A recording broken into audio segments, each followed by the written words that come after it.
the black church is infiltrated with a whole lot of things that I'm not against.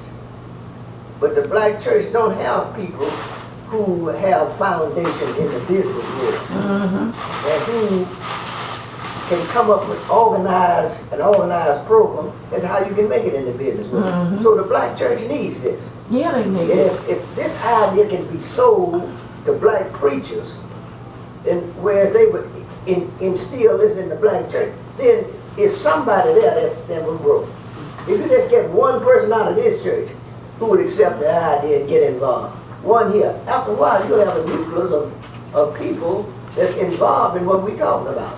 So this is why I strongly urge that don't sit and wait on the black church to call you. You have to go to them. Yeah. Have an agenda every day where you call in this church, and I don't mean call them on the phone. You might have to go sit there to a Sunday morning service and talk to the minister. And talk to them.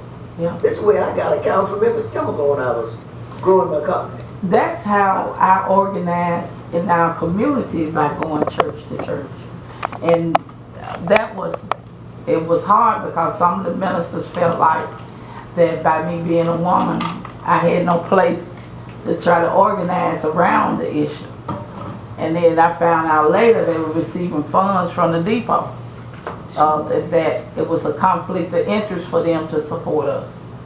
And so there was all kind of issues, but when their members found out, you know, they kind of laid the law down. Because the minister can only do what his members allow them to do. And so if members you find the mothers in the church that is interested, then they are the ones that kind of push it. I learned from years back, they the one that pushed the agenda. Because I had a hard time with some of these ministers. And I'm pretty sure they remember me. But I'm going to try again. You had a hard time, part of the reason you still have a hard time, a lot of our ministers are after personal gain for themselves. Right.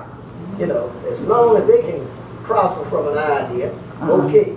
But that's the idea that we want to sell, is to pull as many people as we can to pull them up by their own bootstraps. Right. And they got to be and if the young minister people is sold on that idea, he will see eventually where it's going to be some more money in his pocket. Yeah, it will. Because if the people thrive, and the church thrive. That's right. And a lot of times you don't get people to buy in because they don't want to do the work. They want somebody else to do the work. But they want to profit from their work. That's right. And so you just have to work with it. It's nothing that I haven't brought to our church that they have not supported me on. And but like I said, I would love to have you out and come speak about you know, how this should work. I'll be glad to do so. That is just amazing. I have a hindrance. In February of this year, I had open heart surgery. Okay. I went to my personal doctor for a physical, and I felt like Popeye when I went. And when I went there, my doctor again examined me and found out that I needed to get in the hospital. And in getting in the hospital, found out that I had 2 valves in my heart that was choking up. I didn't have a heart attack. I was a candidate for a heart attack. So I got in there and they worked on me. It cut me open, put all the stuff in me. But I don't have the energy now that I used to have. I'm better now than I was 2 weeks ago. Oh, okay. But I mean, I'm still in the woods. So what I'm saying is, I'll do what I can. Yeah. I'll be glad to come. But the only thing that holds me back now is my physical condition. Yeah, I understand. Otherwise, I'm ready to hit the road.